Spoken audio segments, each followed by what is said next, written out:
C'est quoi l'expérience la plus folle que tu as fait en nutrition? C'est ce qui m'a amené où je suis un peu aujourd'hui, où j'en suis aujourd'hui. Mais j'ai toujours aimé manger, j'adore la bouffe. Voilà, j'adore la bouffe et j'aimais particulièrement la viande bleue, c'est-à-dire vraiment. Je te suis. Et aujourd'hui, je ne mange plus de viande du tout. Ok. Et comment j'en suis arrivée là? Pendant le Covid, j'ai pris mon billet d'avion en vraiment last minute. Ok. Et je me suis retrouvée du coup confinée sur l'île de Tenerife. Ok. Avec Myriam Guillot-Boissé et Jackie, son mari, chez eux. Et donc, c'est des athlètes qui sont frugivores. Waouh. Voilà. Donc, ils ne mangent... Alors, ils se mangent crus. Ok. Mais en plus de ça, tu peux manger des légumes crus, mais c'est très compliqué à manger des légumes crus. C'est très peu digeste. Ta carotte, t'as le chou. Le truc un peu, voilà, c'est très peu digeste. Du coup, eux, ils mangent que des fruits. Voilà, comme ça, on est tranquille. Ok. Donc, je me suis retrouvée pendant toute la période Covid chez eux, à passer d'une alimentation de carnivore assumé à une alimentation exclusivement frugivore. Je suis restée chez eux, j'ai mangé que des fruits pendant 2 mois. Qu'est-ce qui s'est passé? Alors, j'étais confinée en plus avec mon compagnon à l'époque, Sergueï. Donc, qu'est-ce qui s'est passé? Je me suis dit, je vais prendre ça comme... c'est très intéressant. Je trouvais ça très intéressant parce que j'ai eu beaucoup de discussions avec Jackie et Myriam. Et c'est vrai qu'eux, ils sont passés à cette nutrition parce qu'ils faisaient du raid aventure, donc des efforts très longs de 7 jours avec au total 7 heures de sommeil, enfin vraiment des choses très très exigeantes pour le corps. Ouais, je suis allé regarder, c'est des grosses machines de guerre en fait. Machines de guerre. Et ils se retrouvaient avec des problèmes digestifs impossibles. Et pendant une compétition, à gérer quand tu as une diarrhée, quand tu n'arrives plus à ingérer des aliments, quand tu vomis, c'est très compliqué d'être performant. Donc ils se sont dit... notre entraînement, il est bon, on va aller chercher du côté de la nutrition. Il doit y avoir quelque chose qu'on fait mal. Et ils sont arrivés, alors Myriam l'expliquera mieux que moi, mais ils sont arrivés à cette alimentation exclusivement crue dans un premier temps. Et maintenant, avec que des fruits, où ils ont remarqué en fait qu'ils n'avaient plus du tout ces désagréments digestifs, qu'ils avaient un regain d'énergie. Ils n'avaient plus les coups de barre que tu peux avoir post-grosse digestion de ton steak de 250 grammes. Et donc, je me suis dit, c'est intéressant, très intéressant du point de vue de la performance. Parce que quand tu n'as plus des coups de barre comme ça, quand tu as une énergie constante, quand tu te sens plein d'énergie tout le temps, c'est quand même intéressant. Donc, je vais aller tester. Je vais tester. Okay. J'ai essayé de vivre l'expérience à fond. Bien que j'avoue que parfois j'envoyais Sergueï en mission m'acheter des sneakers. Ça, c'est mon truc. C'est mon... Le sucré salé. Là, mais c'est vraiment le... Cacahuète. Voilà, exactement. Donc, je suis une adepte du sneakers, glacé, dans toutes ses formes. Je te comprends, je plaide Et donc, coupable. je l'envoyais parfois en mission pour aller me chercher des sneakers, parce qu'on était confinés quand même, donc on ne pouvait pas trop aller dans les magasins et tout, mais bon. Et mais j'ai trouvé ça extrêmement intéressant. Et mon corps a beaucoup réagi. Donc j'ai eu des réactions cutanées. Tu vois, j'avais des trucs bizarres quand même. Hein, parce que quand tu passes de manger de la viande à que des fruits, forcément, ça fait un choc. Un choc pour ton corps. Et ton corps, il se détoxifie, comme ils disent. Donc, tu vraiment t'expulses des toxines et ça passe aussi par la peau. Donc... Que tu as des boutons, tu fais des plaques d'eczéma? Ouais, un peu des rougeurs. Des rougeurs, mais des... Je ne saurais pas comment t'expliquer, mais à ma tête, tu peux voir que c'était pas beau, tu vois. Mais c'est parti, hein, vraiment tout seul, comme c'est venu.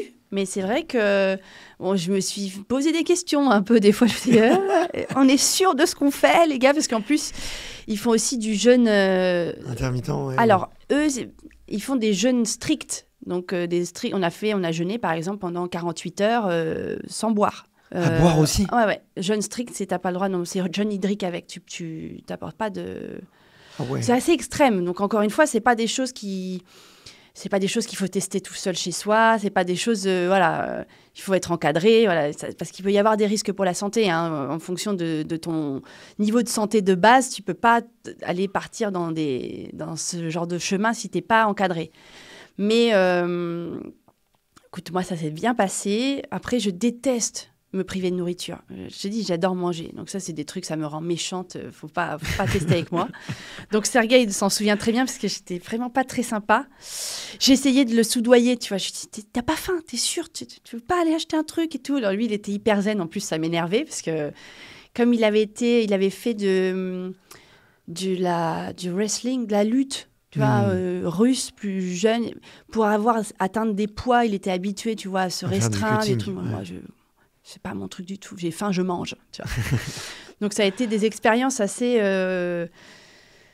difficiles, mais j'en ai retiré beaucoup de choses positives. Vraiment, j'en ai retiré des choses que je fais encore aujourd'hui. Comme quoi? Quand je suis rentrée de ce voyage... Hop, c'est bien beau de vouloir s'entraîner comme les pros, mais il faut aussi récupérer comme les pros. Et pour notre récupération, Angie et moi, on a tous les deux choisi NutriPure. Personnellement, c'est la marque qui m'accompagne depuis plus de 5 ans maintenant. Que ce soit pour mes cures habituelles, comme le magnésium, le zinc ou le collagène, ma récupération avec les protéines végétales, et même maintenant pour mes sorties longues, avec leur barre longue distance, que personnellement j'adore. Donc clairement, je leur fais confiance, les yeux fermés, à la fois pour la qualité des produits, la transparence et tout le soutien qu'ils apportent aux athlètes de haut niveau. Donc si toi aussi tu veux progresser sur Aerox ou d'ailleurs sur n'importe quel autre sport, va voir maintenant sur leur site nutripure.fr. Vous avez une réduction de 10% avec le code AEROX10. C'est valable pour votre première commande à utiliser lors de la création de votre compte. N'attendez plus, le lien est dans la description. On reprend l'épisode. Du coup, je mangeais que des fruits. Je me suis vite rendu compte que pour moi, dans le milieu dans lequel je vis, dans une grande ville, en France, parce qu'à Tenerife, il y a des fruits incroyables. C'est-à-dire que j'y retourne, je mange que des fruits sans problème. C'est une dinguerie. Les fruits sont hyper bons, il y a une variété. Enfin, on mangeait des kilos de fruits, j'avais jamais faim, jamais. En France, t'es en hiver, fruits de saison, t'as une poire, une pomme... franchement, en plus, tu as une vie sociale qui est complètement terminée. Tu peux plus rien faire, tu peux plus sortir si tu manges que des fruits. Enfin, tes potes, ils boivent une bière, tu bois pas de bière. Tu vas au resto, il y a pas de resto. Il y a des restos crus dans Paris qui sont très sympas, très bons, gastronomiques et tout, à tester. Mais bon, voilà, les gens, ils vont pas dans les restos crus. Donc, j'ai réajusté pour que ça me corresponde à moi. Parce qu'en fait, j'ai trouvé quand même des bénéfices. J'ai trouvé qu'effectivement, tu n'avais plus des coups de barre. Ces coups de barre qui font que quand tu t'entraînes, d'un seul coup, tu te sens en chute de glycémie. Enfin, j'étais vraiment pleine d'énergie. Donc, je me suis dit, il y a un truc à garder. Et tu fonds pas quand même, parce que tu n'as plus d'apport en protéines. Alors, mais non, c'est pas vrai ce que tu dis. Il y a énormément de protéines dans les fruits. Dans les fruits, oui, bien sûr. Tu en manges des quantités, en fait, tu en manges des grosses quantités. Nous, on faisait 1 kilo d'orange au petit-déj, quoi. Donc, tu as des vitamines et tu as des protéines dans les fruits, évidemment. Tu as des protéines végétales. Donc, non, mais dans les légumes et les légumineuses, tu vois... Mais les légumineuses, t'en prends pas. Tu manges pas les légumineuses crues. C'est pas possible. Ça se... Ouais, non mais... Et vous faisiez pas d'oléagineux, fruits à coque? Si, un petit peu. Alors, eux, ils font pas. Okay. Voilà, parce que ça apporte pas mal d'inflammation. Moi, oui, j'en prenais, bien sûr. Ok. Non, si, bien sûr, j'avais perdu, parce que pour moi, c'était un choc pour mon corps. Donc, effectivement, j'étais beaucoup plus sèche, forcément. Mais pas du tout dévitalisée, pas du tout... tu vois, pas l'idée que tu peux avoir de quelqu'un qui mange que des fruits complètement pâles, en déperdition. Pas du tout. C'est vraiment, vraiment pleine de vitalité. Donc, je me suis dit, écoute, je vais essayer de trouver un modèle que je peux ramener dans mon quotidien, mais qui me correspond quand même. Et puis, je suis pas, comme je te dis, j'aime manger. J'ai pas envie de... Voilà, il faut que ce soit un équilibre. C'est bien de vouloir performer. C'est bien aussi de vouloir respecter la nature, l'environnement, parce qu'aussi, il y a un versant quand même, il faut le dire, on consomme trop de produits animaux, voilà, de viande, de poisson, d'œufs, de lait. Enfin, tout ça, c'est à un niveau industriel, c'est aberrant. Donc, il fallait trouver un équilibre, mais tout en étant quand même heureux, tu vois. Le but de la vie, c'est quand même d'être heureux. On est là, on parlait de sourire, c'est important, tu vois. Donc, moi, manger que des pommes en hiver, ça me fait pas sourire. Donc, du coup, j'ai gardé le jeûne intermittent, que je continue, et qui me correspond très bien. Tu sautes quel repas, du coup? Je mange le matin. Okay. Donc, je termine mon repas, si j'ai de la chance, si j'ai bien réussi à tout rentrer dans les temps. Mon dernier repas, 20h30, 21h. Et je prends mon repas, mon déjeuner vers... j'ai une pause au travail à 14h. Donc, voilà. Ok. Ah, donc tu fais un vrai jeûne intermittent. Donc j'essaye d'avoir toujours un 16h, 8h. Voilà, une fenêtre de jeûne de 16h. J'essaye. 5 jours semaine. Le week-end, enfin ça dépend, mais mon emploi du temps. Ça dépend comment je travaille, tu vois. Et tu t'entraînes à quelle heure? Alors, c'est pareil, ça dépend de mon emploi du temps. Parfois, donc, en sortant du taf, maintenant je travaille dans un centre de santé. Donc, juste à côté de chez moi à Clichy. Donc, c'est très pratique, je finis tôt. Donc, vers 5h, je m'entraîne. Ok.